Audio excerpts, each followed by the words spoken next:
Je veux avoir une pensée pour Lola, victime d'un crime abominable.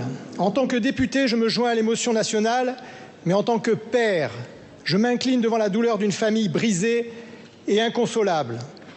L'horreur n'a pas de nom, la barbarie n'a pas d'excuse. Et si la pudeur aurait dû m'empêcher de vous poser cette question, la colère n'a pu m'en dissuader.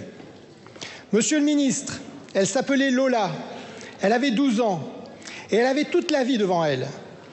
Mais par faiblesse de la République, elle a vécu la douleur, la torture, la barbarie en plein Paris.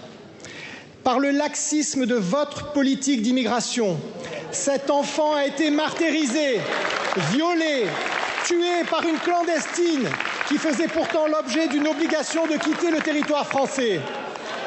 Le défaut d'exécution de ces décisions de justice rend votre ministère responsable de ces drames.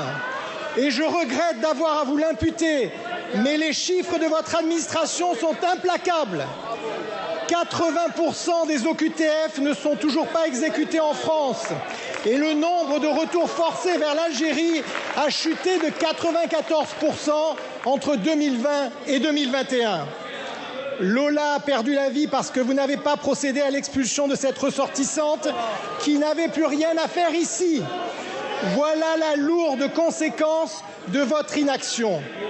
Enfin, je ne sais pas si la justice des hommes pourrait être à la hauteur de l'impardonnable, mais je réclame un droit au procès pour Lola. La France ne saurait tolérer l'irresponsabilité pénale de ces bourreaux qui n'ont leur place que dans l'avion ou en prison. Oui, l'expulsion des délinquants étrangers doit être une obligation et automatique. Car une fois de plus, le lien entre immigration incontrôlée et criminalité est évident. Je vous remercie.